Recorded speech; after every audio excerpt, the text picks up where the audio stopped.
¿Cómo están, señores estudiantes?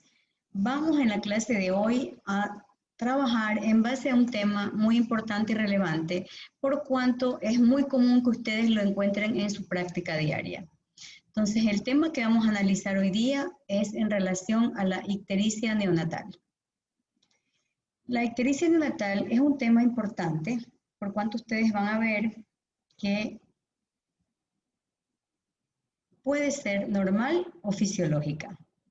Y entonces, poder estos pacientes, ustedes identificarlos, a qué grupo le va a corresponder. La ictericia es el color amarillo de la piel y las mucosas, como ustedes ven aquí en estos niños. Puede ser normal aproximadamente en un 60% de los recién nacidos. Sin embargo, pues la ictericia también puede ser patológica. Entonces vamos a estudiar lo que es la ictericia neonatal. La producción normal de bilirrubina en los primeros días es de 8 a 10 miligramos por día y la distribución de la ictericia siempre es cefalocaudal. La mayoría de los neonatos con ictericia, pues esto se debe a un evento fisiológico.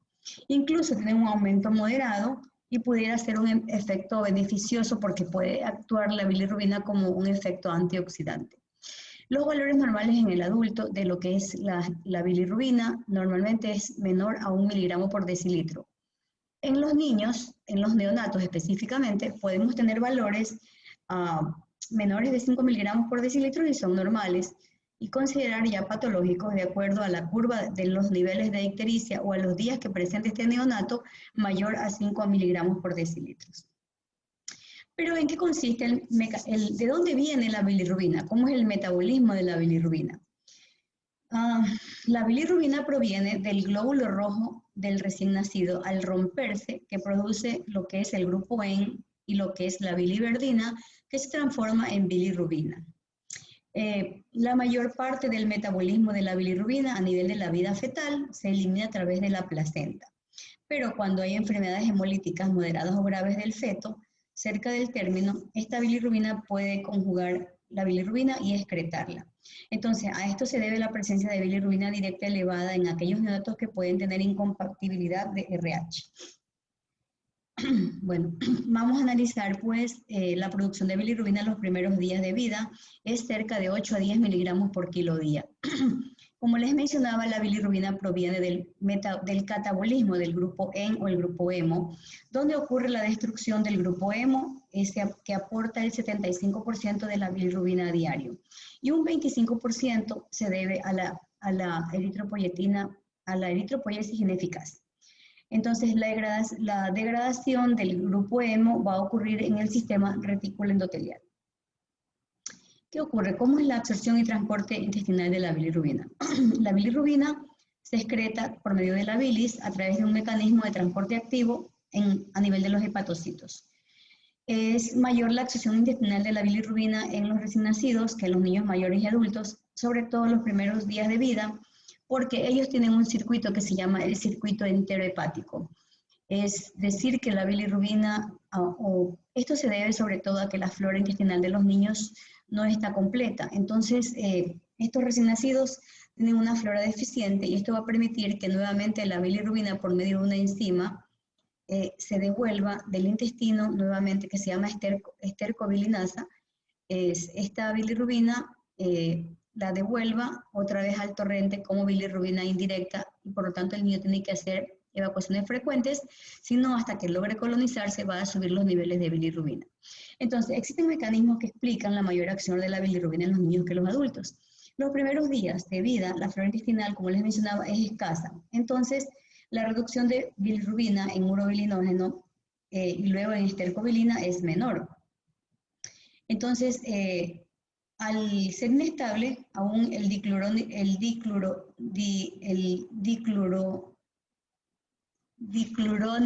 de bilirrubina puede ser hidrolizado a bilirrubina en el intestino. Y el tercer mecanismo puede deberse a los niños alimentados con pecho.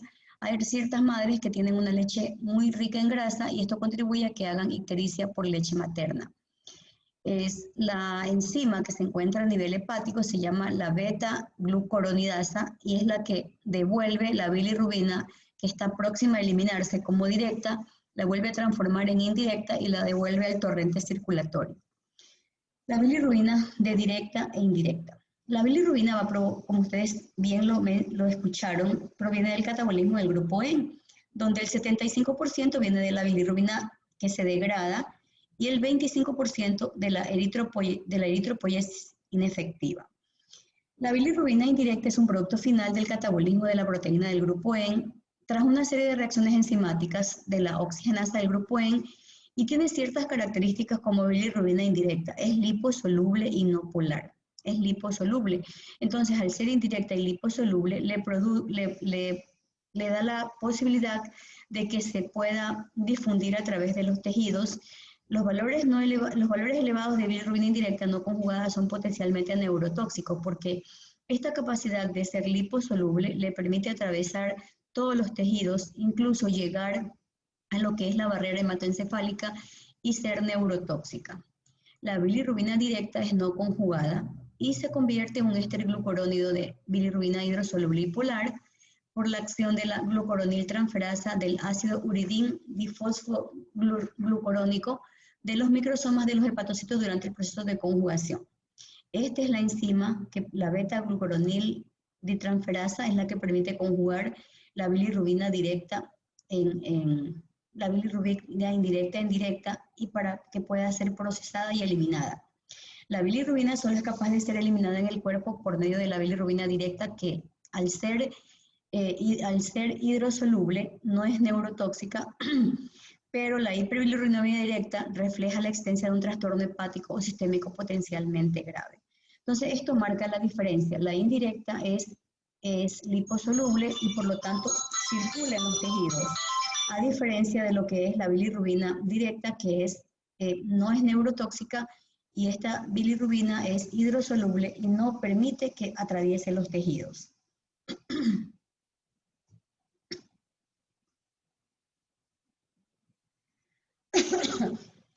¿Cómo vamos a analizar lo que es la ictericia fisiológica? La ictericia fisiológica se debe al aumento de la producción de bilirrubina por la destrucción de los glóbulos rojos fetales y a la limitación transitoria de su conjugación en el hígado inmaduro.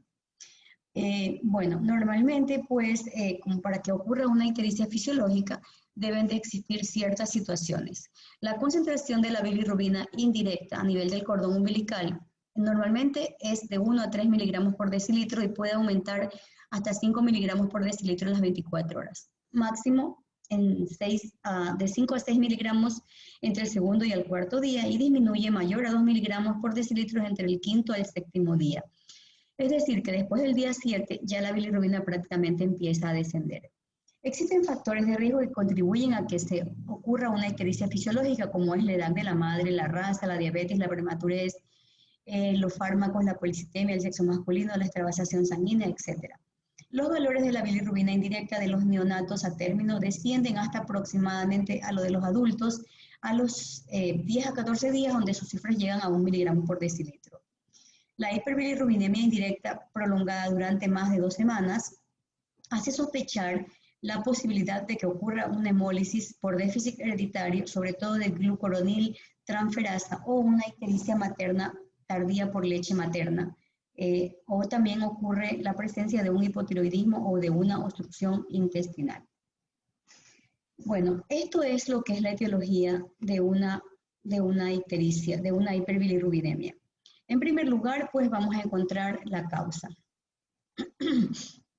de lo que ocurre normalmente. Déjenme ver que se me va esta aquí.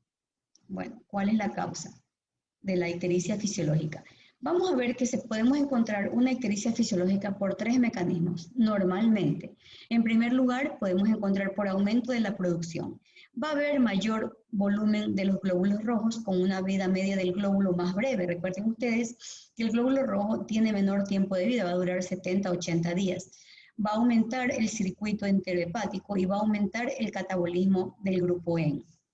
Otra segunda causa es una disminución de la eliminación de la bilirrubina porque puede ocurrir alteración en la captación y transporte intracelular, que en el mecanismo de regulación está un poco lento. En la conjugación va a haber los primeros días una disminución de la actividad de la glucoroniltransferasa y en la excreción y transporte, en la excreción sobre todo va a haber alteración en el transporte hepático.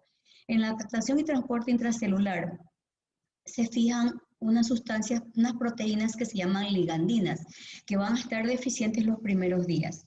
Y ambos mecanismos también pueden estar mezclados en su etiología, aumentando la producción de la bilirrubina, y esto va a superar la posibilidad de su metabolización y de su eliminación hepática.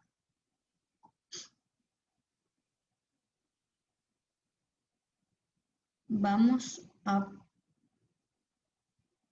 analizar una situación que quiero que ustedes conozcan para que esto quede grabado en su memoria. Vamos a ver. Encontramos en primer lugar el glóbulo rojo, que va a tener un efecto de destrucción, y allí bota una sustancia que se denomina la biliverdina, que esta a su vez se transforma en bilirrubina, que es de tipo indirecta.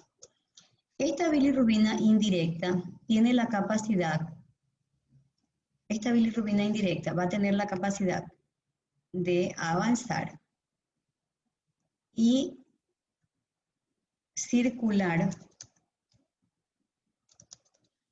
por todo el torrente circulatorio, unida a una proteína que es la albúmina. Entonces se forma un complejo, bilirrubina indirecta, albúmina.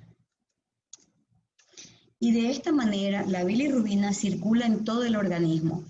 Es la forma como se ha descubierto que ella logra atravesar los tejidos y poder llegar al cerebro e incluso ser neurotóxica.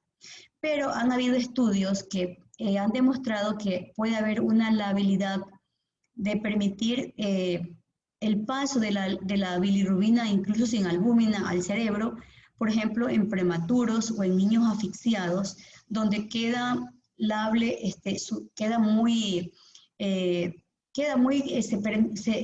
permeable, muy lábil la membrana, esta barrera hematoencefálica, y permite atravesar lo que es la bilirrubina, incluso en este grupo de pacientes sin la albúmina directamente.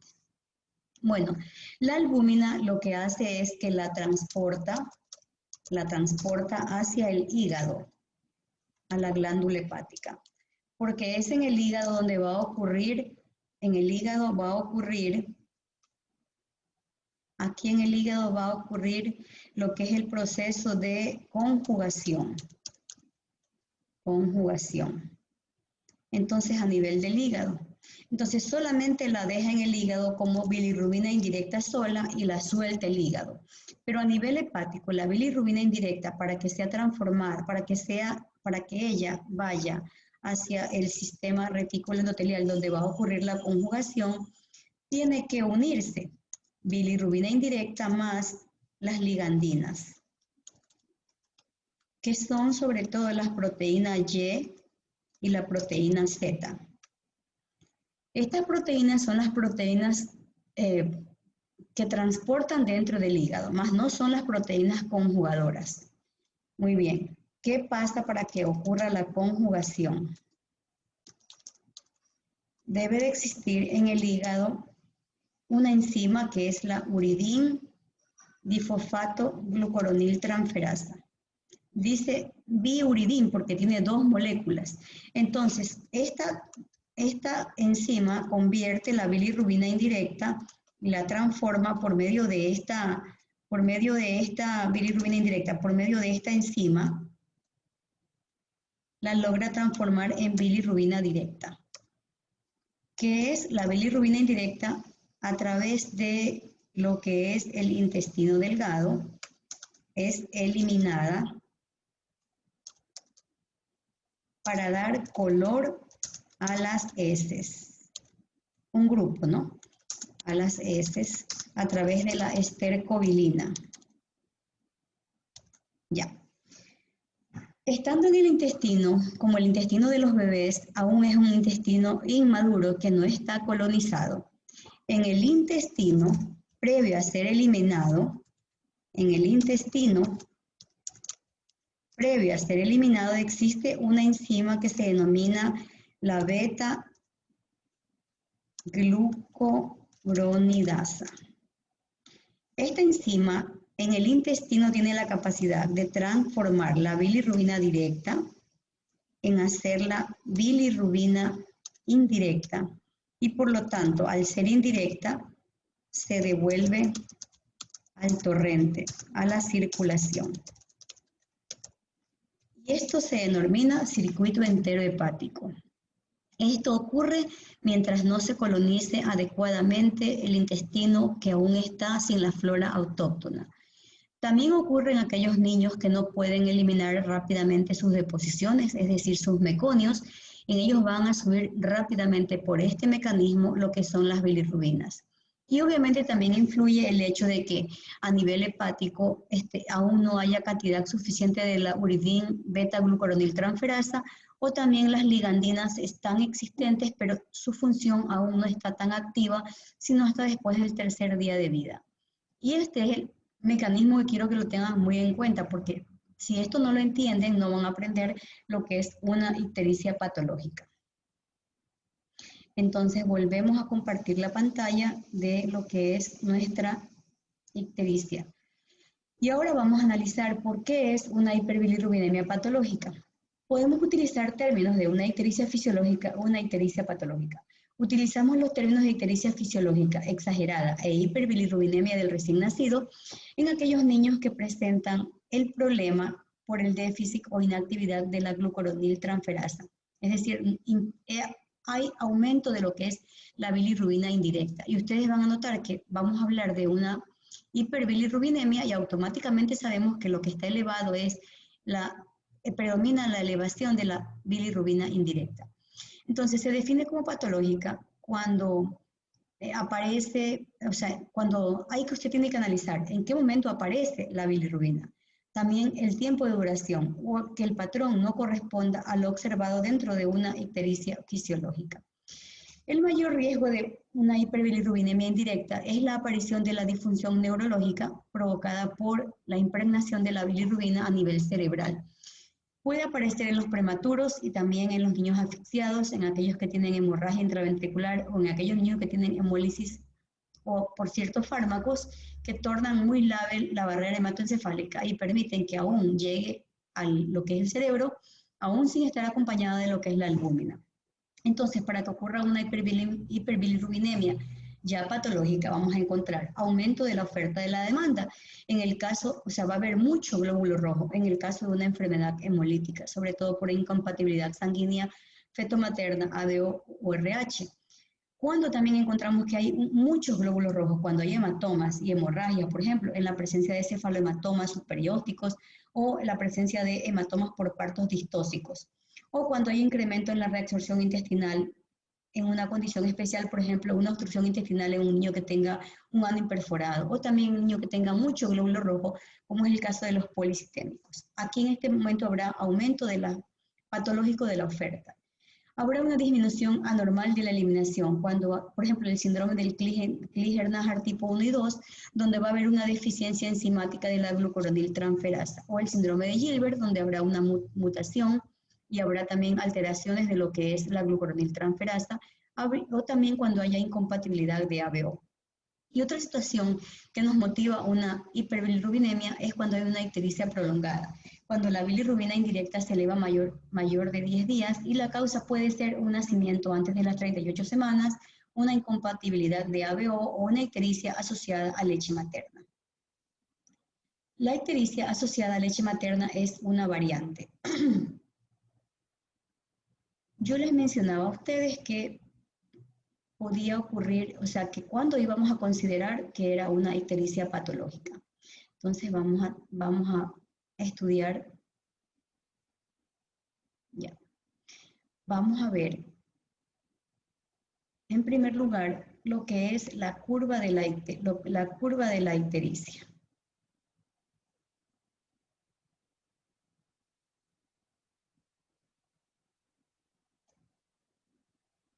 Entonces tenemos aquí, ya, vamos a tener la curva de la ictericia.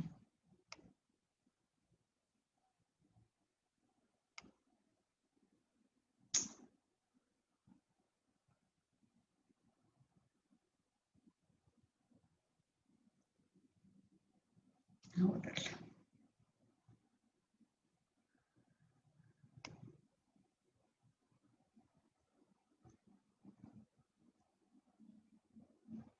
Entonces estamos analizando la curva de la ictericia normalmente. Nunca se eleva durante las primeras 24 horas. En esta parte de abajo yo voy a encontrar los días, primero, segundo, sexto, hasta el día séptimo.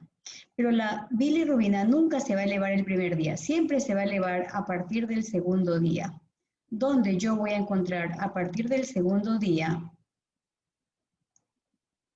voy a encontrarme con la presencia de una curva que va a subir muy alta hasta el día 7.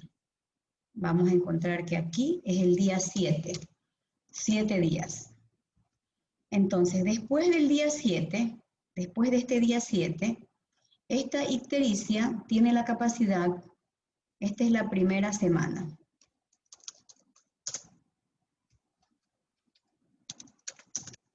Pero vean ustedes que nunca va a ocurrir el primer día.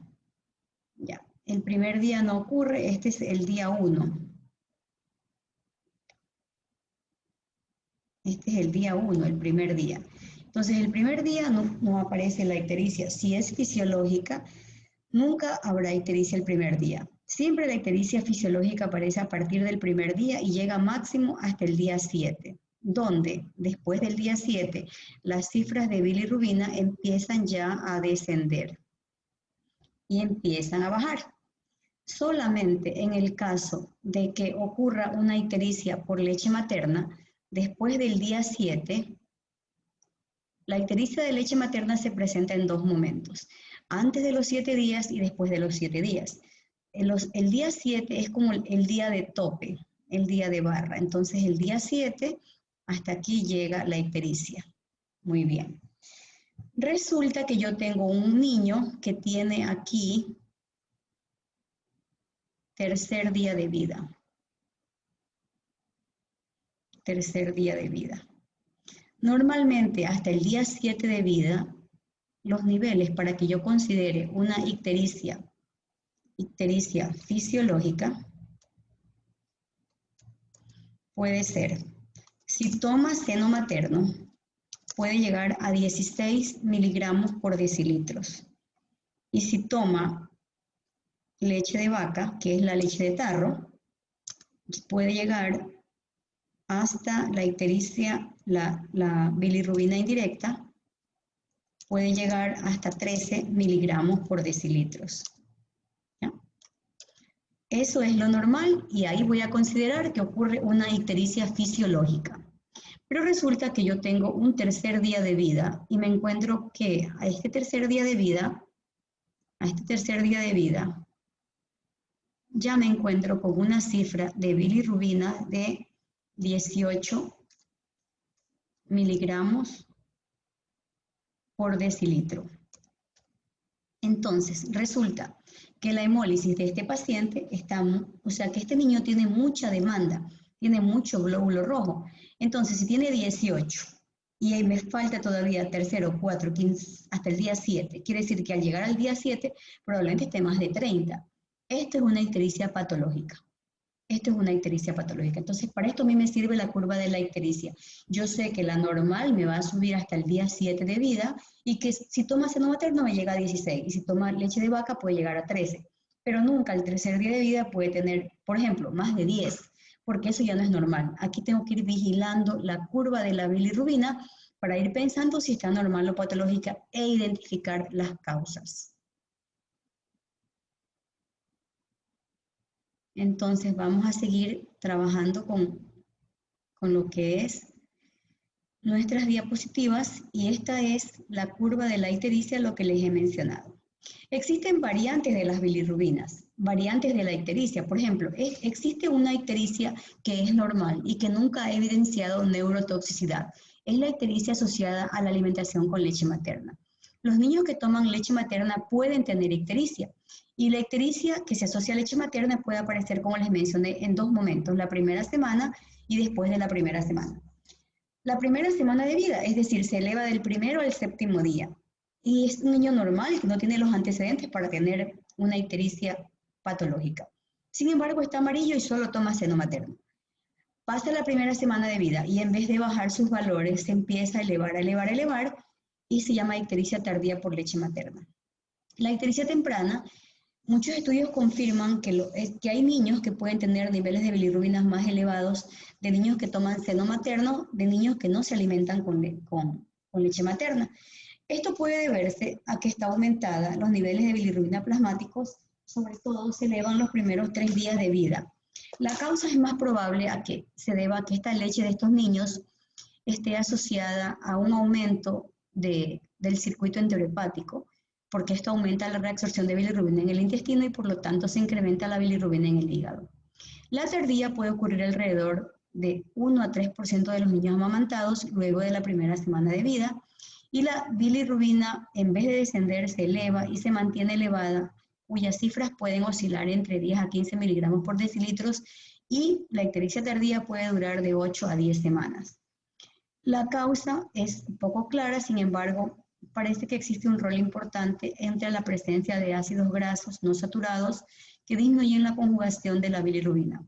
La ictericia por leche materna bien está ligada a una leche materna muy grasosa que impide una conjugación adecuada de la bilirrubina indirecta, hacerse directa para ser eliminada. Y tenemos aquí este cuadro que nos va a indicar la ictericia fisiológica, que es a término y en el prematuro. Si es a término, ocurre al segundo o tercer día, en el prematuro al tercero o cuarto día y desaparece en estos días, y las edades de acumulación pues es normal. Y encontramos aquí situaciones patológicas que ustedes van a analizar que aumentan la bilirrubina indirecta, como en el caso de un prematuro, en el caso de cuadros hemolíticos y hematomas, los niveles a los cuales puede aparecer, el tiempo en el que puede aparecer, cuándo desaparece, y bueno, es lo que puede ocurrir normalmente, qué observación se puede dar a este grupo de pacientes. Clínicamente, pues lo que vamos a encontrar es la presencia de la ictericia, los signos y síntomas de la... lo más llamativo va a ser lo que es el kernípteros, que es la máxima manifestación de neurotoxicidad, cuyos signos y síntomas de encefalopatía bilirrubínica aparecen entre el segundo y quinto día de vida en los niños a término y a los 7 días, como muy tarde en los prematuros, pero también hemos encontrado secuelas tardías de la hiperbilirrubinemia en los niños de prematuros de muy bajo peso, sobre todo, que se manifiestan como secuelas tardías cuando llegan a la escuela. Por ejemplo, son muy hiperactivos, tienen mala concentración, tienen muy mala conducta, etc. Son secuelas tardías de una encefalopatía bilirrubínica cuando el niño era pequeño, ¿no? Sin embargo, pues la encefalopatía puede aparecer en cualquier momento del periodo neonatal, su manifestación clínica. Una manifestación clínica de una hiperbilirrubinemia puede ser confundida con una sepsis, con una asfixia, con una hipoglicemia, una hemorragia intracraneal, entre otras enfermedades sistémicas que puede presentar el neonato. Puede aparecer que el kernípteros es la máxima expresión y puede aparecer una manifestación de neurotoxicidad de inicio con letargia, rechazo al alimento y pérdida del reflejo del moro. De manera más grave ya tiene dificultad respiratoria, se encuentra con un abatimiento general y hay disminución de los reflejos tendinosos. Y ya podemos encontrar un kernípteros avanzado donde va a presentar convulsiones, espasmos y adopta lo que es postura con los brazos extendidos y rígidos, que es una posición, es la posición clásica de lo que es una convulsión, donde prácticamente el paciente se estira y convulsiona y adopta este tipo de postura, ¿no? Entonces, vamos a encontrar pues el diagnóstico diferencial antes de las primeras 24 horas con una eritroblastosis fetal, con una hemorragia interna, con una sepsis. Entre el segundo y el tercer día puede ser una ictericia fisiológica, puede ser una ictericia neumolítica o puede haber ictericia de la lactancia materna. Entre el tercer día y la primera semana pudiera ser una septicemia, la causa de la ictericia, o una infección de vías urinarias, y después de la semana de vida puede ser ictericia por leche materna, o puede ser una atresia congénita de vías biliares o una hepatitis. Si la ictericia es prolongada durante el primer mes de vida, podemos estar relacionada con una colestasis, con una hepatitis, con síntomas del TORCH, con atresia biliar o con galactosemia. Bueno, este es un esquema. Cuando yo encuentro aumentada la bilirrubina directa, La directa puede ser una sepsis por estas causas o por una infección de TORCH, etcétera, ¿no? Por un quiste del colédoco, por déficit enzimático, etcétera. Cuando está aumentada la bilirrubina indirecta, realizo el test de Kuhn. Si es positivo, puede ser por la ictericia por una isoinmunización RH-ABO o por otro grupo sanguíneo. Si es el test de Kuhn negativo, pues probablemente debo de realizar, valoro la hemoglobina, si está normal o baja, hago el recuento leucocitario, si está aumentado, valoro la morfología de los glóbulos rojos y veo la característica que puede deberse a una eferocitosis, elictocitosis, etc. Si es inespecífica, puede ser una deficiencia de la glucosa de fosfato deshidrogenasa o de la pirubinquiropinasa u otros déficits enzimáticos. O también puede ser normal o deberse a una hemorragia capsulada, un aumento de la circulación enterohepática, y tener una hiperbilirrubinemia prolongada en el síndrome de Gilbert, en el síndrome de Down, en hipotiroidismo, etc. Si el test de Kuhn está negativo y la hemoglobina presenta una policitemia elevada, esto puede deberse a una transfusión intergemelar, o una transfusión materno-fetal, o un rechazo del pinzamiento del cordón si el niño es pequeño para la edad gestacional. Recuerden ustedes que la posición clásica del kernípteros es la posición del niño en hiperextensión totalmente con un cuello rígido porque le duele y extiende sus extremidades. Y aquí encontramos el kernípteros. Es un síndrome neurológico debido al depósito de la bilirrubina no conjugada o indirecta en los ganglios basales en el tronco del encéfalo.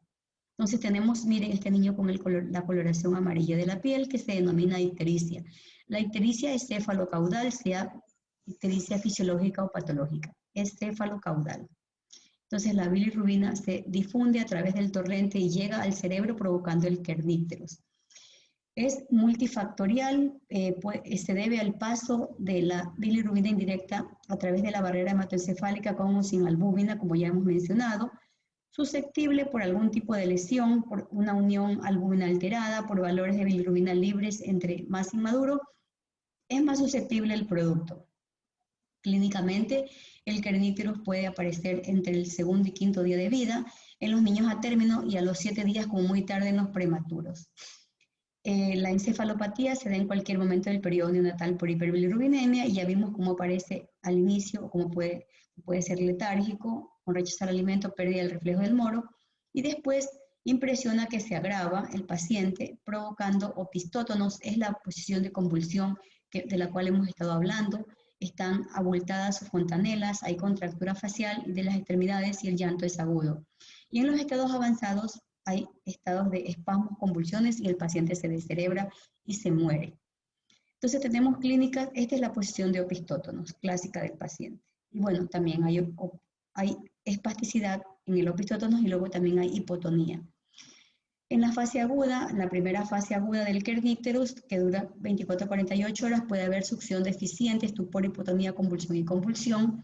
En la segunda fase, que es a mediados de la primera semana, hipertonía de los músculos extensores, opistótonos, retrópolis, que es tortícolis con cabeza hacia atrás y fiebre.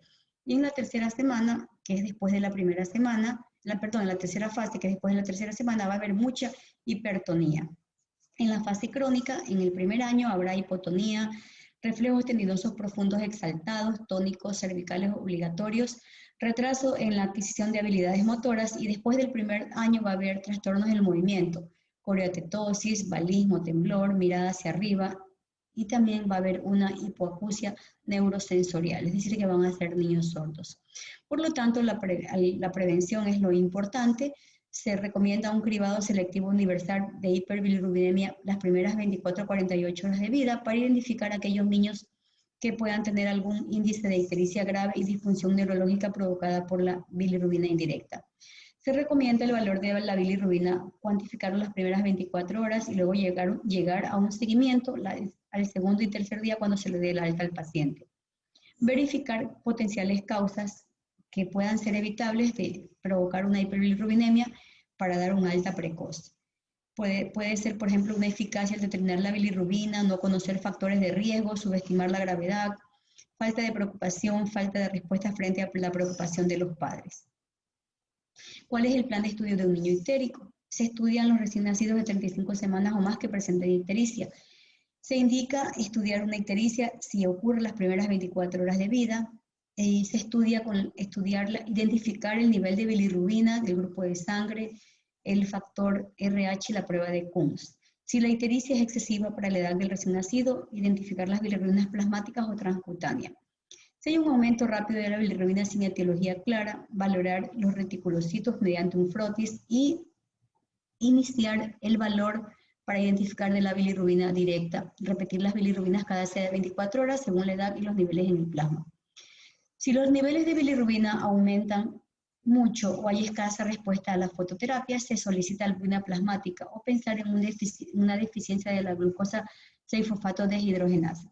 Si la ictericia es prolongada después de la segunda semana de vida, en especial en el recién nacido no alimentado con pecho, solicitar bilirrubina total y directa, y si la directa está elevada, hay que descartar atresia biliar u otras causas que motiven colestasis.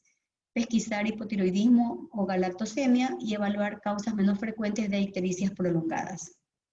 Clínicamente, ¿cómo lo valoro? A través del interrogatorio, datos sobre el embarazo y el parto, antecedentes de ictericia familiar o de hiperbilirrubinemia grave en hijos anteriores u orígenes de la población. Examen clínico, tiene que estar el niño totalmente desnudo, expuesto a una buena luz diurna o blanca. Y la ictericia, recuerden, tiene una distribución cefalocaudal. Son errores muy frecuentes que yo puedo valorar en la piel de los niños. No es factible visualmente diferenciar niveles de la bilirrubina, determinar si hay palidez, hepatomegalia o esplenomegalia, si hay hematoma, sobre todo cefalohematoma subperióstico, o si hay púrpura. Determinar a nivel de laboratorio durante el embarazo, grupo sanguíneo, el RH, la prueba de Coombs indirecta, que siempre es a la madre, y la directa es al neonato. Al recién nacido, identificar el grupo sanguíneo o tomar sangre del cordón para hacer estas pruebas, solicitar recuento de los reticulocitos extendido cuando se sospeche enfermedad hemolítica de ABO u otro trastorno hemolítico. Y esto es la escala de Kramer, que es muy importante y que nos identifica clínicamente cómo se encuentra el niño con su ictericia. La escala de Kramer valora 5 niveles. El grado 1, que es la cara y parte superior de lo que es el tórax. El grado 2, la cara, tórax y abdomen. El grado 3, cara, tórax, abdomen y hasta la raíz de los miembros. El grado 4 se va sumando todo y avanza hasta las extremidades inferiores. Y el grado 5 está totalmente ictérico, incluidas las palmas y las plantas. Si encontramos grado 1, aparentemente, topográficamente, tendrá un nivel de 5 a 6 miligramos por decilitros de bilirrubina. Si encontramos un grado 2 de Kramer, probablemente tenga el valor 7 a 9. Si encontramos un grado 3, el valor es hasta 12. Es un diagnóstico topográfico de lo que usted presume tiene de bilirrubina. Si encontramos un grado 4, puede llegar de 13 a 16. Y si encontramos un grado 5, que está completamente ictérico, supera a 16 miligramos por decilitros. Factores de riesgo más importantes, pues los valores, sobre todo en las zonas altas, son zonas de alto riesgo. Si la ictericia es de riesgo, si aparece en el primer día, si hay incompatibilidad de grupo de sangre con la prueba antiglobulina directa positiva, otras enfermedades hemolíticas como la deficiencia de la glucosa 6-fosfato deshidrogenasa, si el niño tiene 35 a 36 semanas de edad gestacional, si el hermano mayor recibió fototerapia, si presenta cefalomatomas o hematomas importantes, si la lactancia materna es exclusiva, sobre todo si hay lactancia no va bien, si hay pérdida de peso excesiva, o se incluye sobre todo la raza si es Asia oriental. Porque la raza está definida según la descripción de la madre. Estos niños tienen mayor capacidad de hacer ictericia. Menos importante los valores de las bilirrubinas antes del alta, si es zona alta de riesgo intermedio, si el niño tiene 37 a 38 semanas, si la ictericia es visible antes del alta, si tuvo un hermano mayor con ictericia, si el niño es macrosómico o hijo de madre diabética, si la mamá tiene más de 25 años, o igual o más de 25 años, o si es de sexo masculino. El manejo del niño ictérico, en primer lugar, se promueve y se apoya a la lactancia materna natural. El protocolo para identificar al neonato de riesgo con hiperbilirrubinemia, medir en todos los neonatos ictéricos las primeras 24 horas, definir conductas de las bilirrubinas según las horas de vida. Esto hay que tenerlo en consideración. Los recién nacidos menores de 38 semanas, en especial si son amamantados, tienen mucho riesgo de presentar valores de hiperbilirrubinemia y necesitan un seguimiento. Realizar una cuidadosa evaluación del riesgo de presentar hiperbilirrubinemia marcada antes de dar el alta al recién nacido. seguir el seguimiento adecuado después del alta según el riesgo potencial y el tratamiento adecuado cuando se necesite. La conducta a seguir con el recién nacido con ictericia. Este es el recién nacido, se le da antes del alta verificar cómo está el nivel de bilirrubina. Y esto es lo que les mencionaba, la curva de la ictericia. Aquí tenemos una curva de riesgo con un percentil 40, que es del intermedio, con un percentil 75, intermedio alto, y con un percentil 95, que es una zona muy alta, ¿no? Esto es la edad en horas, como ustedes ven, 0 horas, 12 horas, 24 horas, y esto es el nivel de bilirrubina que puede presentar el paciente. Miren ustedes que con un nivel de 17 miligramos por decilitro o 18 supera el percentil 95, es de mucho riesgo. Zona de riesgo bajo, cuando por ejemplo tiene 72 horas de vida y su nivel está aproximadamente en 10. Entonces 72 horas de vida con 10 es bajo riesgo, ¿no? Esta es la curva de la ictericia.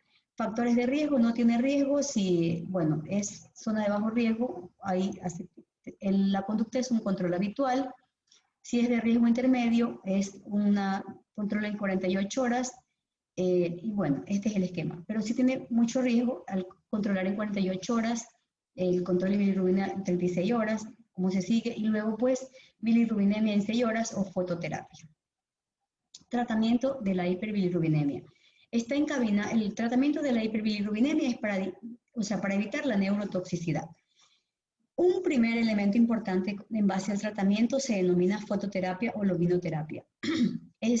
Se basa en relación a que la fototerapia tiene la capacidad de la luz de actuar sobre la bilirrubina, porque la bilirrubina es fotosensible. Otra característica bioquímica, aparte de que es liposoluble, es que es fotosensible. Entonces tiene la capacidad de actuar sobre la bilirrubina a nivel de la piel, provocando un estado de excitación fotoquímica, motivando transformación a otros fotoproductos menos tóxicos y que se eliminan a través de la orina por medio de dos mecanismos, fotooxidación y fotoisomerización. Entonces la fototerapia consiste en exponer al bebé completamente desnudo con una protección ocular, genital y de su área cardíaca, bajo una lámpara con varios tubos de fluorescentes de luz azul o blanca o verde.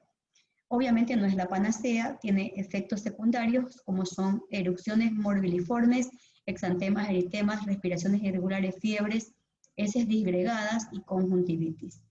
La fototerapia no se recomienda si la bilirrubina directa se encuentra elevada mayor a 2 a 5 o a 3 miligramos por decilitros, debido a que la bilirrubina directa no es fotosensible y puede provocar que se queme este paciente y se provoque lo que se denomina el síndrome del niño bronceado. Otro tratamiento de la hiperbilirrubinemia es la exsanguíneo-transfusión, que se basa en la extracción de la bilirrubina de la sangre del plasma mediante el cambio de sangre del recién nacido por sangre de un dador. Habitualmente se recambia doble volemia. Volemia es la cantidad completa que tiene sangre el bebé, se hace un recambio doble volemia. Se realiza cuando la fototerapia intensiva fracasa en el intento de reducir las cifras de bilirrubina hasta un valor seguro que no revista riesgo y cuando el riesgo de encefalopatías bilirrubínicas es mayor que el riesgo del procedimiento. Se indica en niños que tienen incompatibilidad de RH o eritrocitosis fetal, trastornos hemolíticos graves, en recién nacidos sanos que alcancen valores de bilirrubina muy elevados. Sin embargo, también tiene complicaciones como la acidosis metabólica, trastornos electrolíticos, hipoglucemia, hipocalcemia, trombocitopenia, sobrecarga de volumen, arritmias, infecciones, enfermedades, injerto contra huésped y se puede incluso fallecer. Parte del tratamiento de la hiperbilirrubinemia también es el fenobarbital, que se aplica en dosis de 5 miligramos por kilo día intramuscular oral, habitualmente por 3 a 5 días.